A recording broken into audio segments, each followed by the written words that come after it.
Next is particle size determination.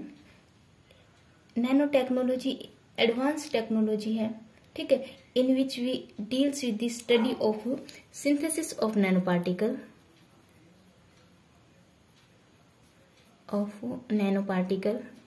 Right. उनकी processing क्या है, उनकी फॉर्मेशन कैसे होती है, कंप्लीट स्टडी हम नैनो पार्टिकल्स की नैनो टेक्नोलॉजी में करते हैं। Processing of nano particles and their application, ठीक है, क्योंकि नैनो रेंज पर जाके उनकी प्रॉपर्टीज अलग हो जाती है, मटेरियल की प्रॉपर्टी चेंज हो जाती है, ठीक है। सो बल्क के कंपैरिजन में जो प्रॉपर्टीज होंगी बिल्कुल ही अलग होंगी। So we can say properties are size dependent, क्योंकि हम साइज को रिड्यूस कर रहे हैं, ठीक है, बल्क से हम नैनो रेंज में आ रहे हैं। So size is reduced, property gets changes. So we can say properties are dependent of size dependent, right? And most of the properties are size dependent here. So जो particle का size है और in nano particles have been determined by many methods. उनमें से कुछ हैं transmission electron microscopy, ठीक है, एंड है photon correlation spectroscopy, another is mass spectroscopy, ठीक है, और है एक एक्सरे डायफ्रैक्शन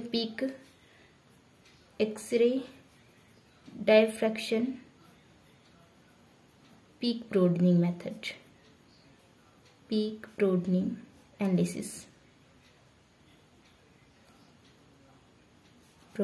एनालिसिस, ठीक है, and these are the method to determine the size of the nano particles, right.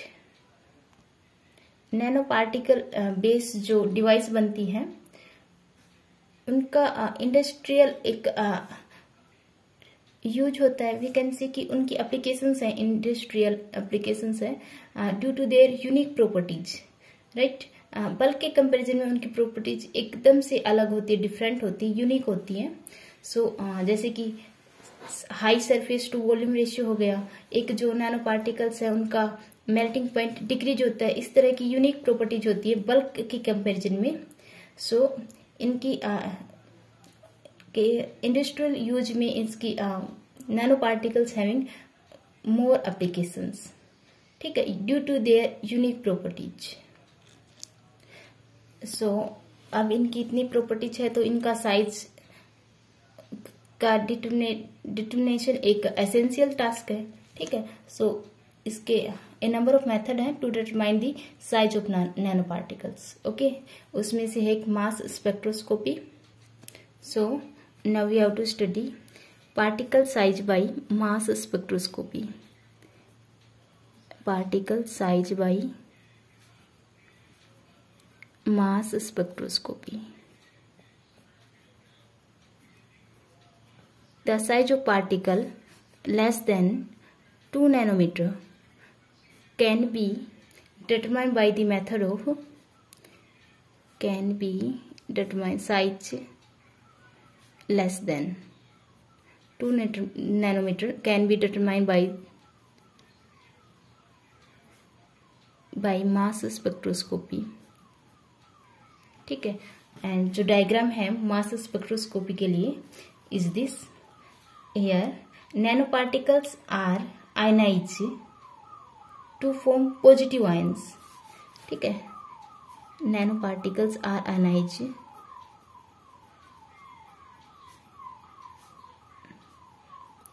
To form positive ions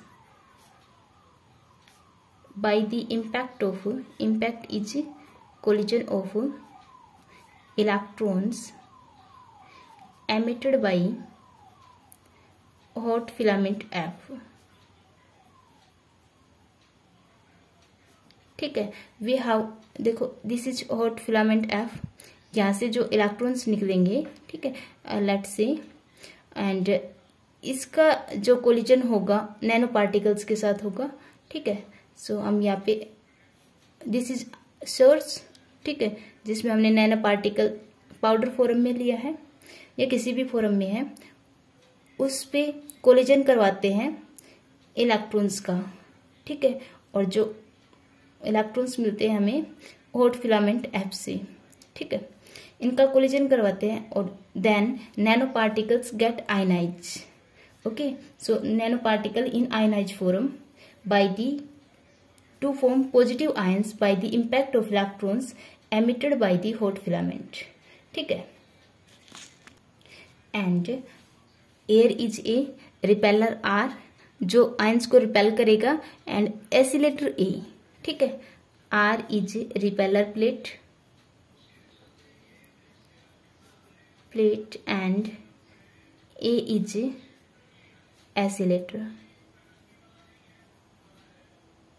ठीक है, and these are the slits, S are the slits and L is the lens to focus the positive ions beam या nano particles की जो beam होगी, ठीक है, उसको focus करने के लिए लेंस है और स्लिट्स हैं. इतना ठीक है. Now the particles reach to mass analyser. यहाँ पे भी स्लिट्स हैं, ठीक है, फॉर फोकसिंग के लिए या कोलिमेशन के लिए. Slits are to collimate the particles beam. ठीक है, यहाँ there is a magnetic field directed inward. Let say it is in the direction, inward direction में है. ठीक है, अब आयंस बीम है, उनका चार्ज है, ठीक है, वेलोसिटी है और मैग्नेटिक फील्ड है. देर is a force, magnetic force. इस फोर्स की वजह से ये 90 एंगल से टर्न हो जाती है. ठीक है, क्योंकि जो मैग्नेटिक फोर्स है वो पार्टिकल्स को रोटेटरी मोशन देता है, सर्कुलेटरी मोशन देता है. ठीक है, जिस वजह से, इस फोर्स की वजह से, मैग्नेटिक फोर्स की वजह से particles get turn by 90 degree. Okay, after that 90 degree के टर्न के बाद particles get detected by the collector. ठीक है, अब जो पार्टिकल में जो सर्कुलेटरी मोशन आया है, रोटेटरी मोशन आया है, ठीक है, so we can say there is a centripetal force जिसकी वजह से पार्टिकल सर्कुलर मोशन में मूव किया है. ठीक है, and this centripetal force is provided by the magnetic force QVB. So we can write here mv² by r is the centripetal force provided by QVB. ठीक है, these are balancing force. Now v से we cancel out, mv equal to QBR. ठीक है, taking square on both sides, m² v² q² b² and r². ठीक है, half से multiply and divide. ठीक है, सो 1/2m को एक साइड करें and half mv² is equal to q² b² and r². ठीक है, देखो, this is the kinetic energy and kinetic energy is provided by kinetic energy of particle. ठीक है, is provided by potential energy, and potential energy होती है अपनी charge into potential. ठीक है, हमने मान लिया जो नैनो पार्टिकल्स है उन पे चार्ज Q है और उनका पोटेंशियल है. Potential provided by plates R and A. A is accelerator and R is repeller. ठीक है, so here is potential and this potential energy is converted to kinetic energy. So we can write 2m into QV, q² b² and r². इतना ठीक. And we get m over q is aq से q cancel out, b² r² over 2v. ठीक, and this give the mass to charge ratio, mass to charge ratio of the particles या ions. ठीक है, r known है यहाँ पे, क्योंकि r fix है, क्योंकि जिस पाथ में, हाँ, जिस सर्कुलर पाथ में आयन मूव करेंगे उसके लिए r फिक्स हो गया. ठीक है, सो इंस्ट्रूमेंट्स के लिए r फिक्स हो गया. And we also know Q, अगर हमें मटेरियल पता है तो उसके आयनाइज फॉर्म में होने के बाद उस पर चार्ज होगा, ये भी पता होगा। ठीक है, so mass can be determine here, mass can be determine here. ठीक है, अगर मास पता है then density is m/v। Mass already पता है हमें, क्योंकि हमें जो मटेरियल लिया है उसका मास हमें पता है। ठीक है, मटेरियल जो लिया है उसकी डेंसिटी भी हमें पता है। Mass we know, density we also know, then v is calculated here. ठीक है, v is calculated, okay, and v is volume, volume is calculated. ठीक है, अगर वॉल्यूम पता है तो उसके dimensions we can find out. मान लेते हैं हम जो हमारे लीनियर है, लीनियर डायमेंशंस है।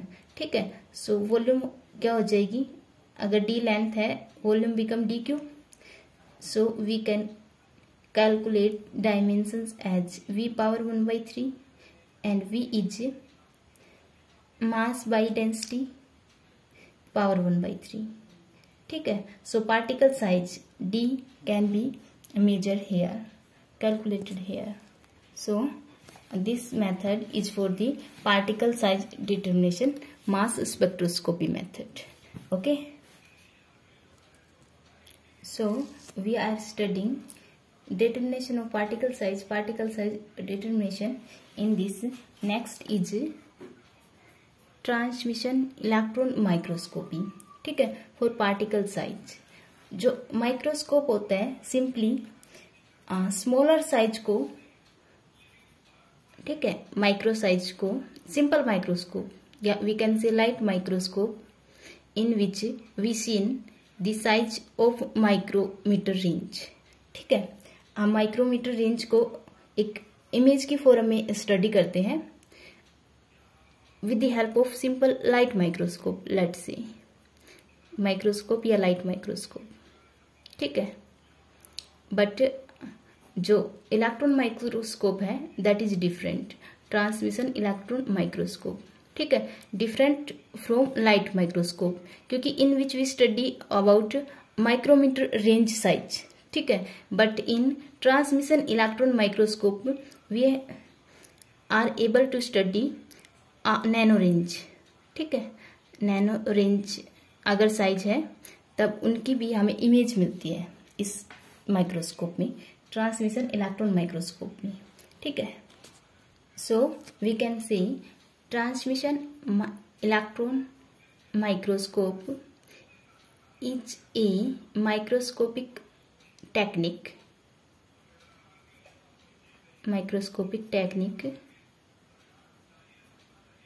in which a beam of electron, ठीक है, वहां पे तो बीम ऑफ लाइट होती थी, यहाँ पे a beam of electrons is transmitted through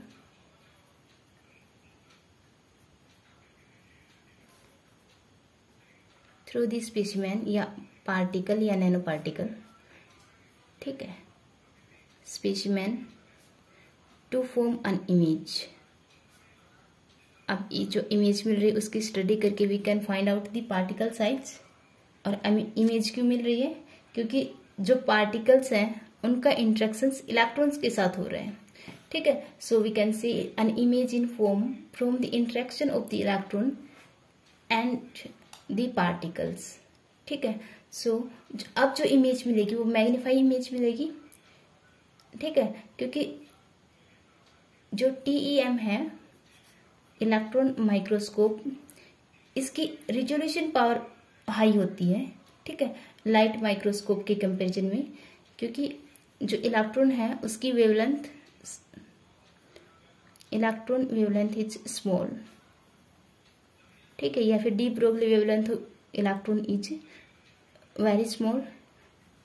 अगर वेवलेंथ कम है देन रिजोल्विंग पावर ज्यादा होती है, क्योंकि रिजोल्विंग पावर लैम्डा की इनवर्सली प्रोपोर्शनल होती है। ठीक है, सो जो रिजोल्विंग पावर है, resolving power of transmission electron microscopy is very high. right? So via this instrument या microscope, particles, size of nanoparticles is determined with the help of transmission electron microscope. ठीक है, जो और माइक्रोस्कोप है उन्हीं के जैसा बट थोड़ा सा डिफरेंस है। वो लाइट माइक्रोस्कोप है, ये इलेक्ट्रॉन माइक्रोस्कोप है। वहां पे लाइट का इंटरेक्शन होता है पार्टिकल्स के साथ, यहाँ पे इलेक्ट्रॉन बीम का इंटरेक्शन होगा स्पेसिमेन या पार्टिकल्स के साथ या मटेरियल के साथ, जिस भी मटेरियल का नैनो साइज है हमारे पास। ठीक है, सो इसकी कुछ एडवांटेजेस हैं, दैट इज जो इंडिविजुअल पार्टिकल साइज है दैट कैन बी एग्जामिनिंग। ठीक है, individual particle size can be examine. ठीक है, and second one is particle shape can also be determined. Particle shape can also be determined. ठीक है, and disadvantage is it is very expensive.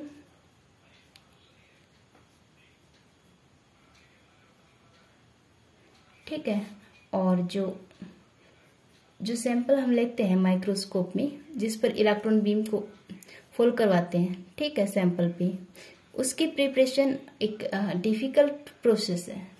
ठीक है, so time consuming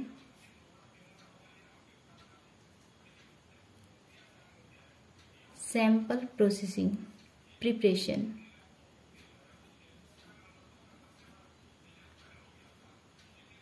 ठीक है, और these are the advantages of TEM। ठीक है, देखो जो सैंपल यूज करना है माइक्रोस्कोप में वो पहले प्रिपेयर करना पड़ता है। ठीक है, रेंज में लाना पड़ता है, तो that process is a difficult process. So these are the some advantages of the transmission electron microscopy. Okay.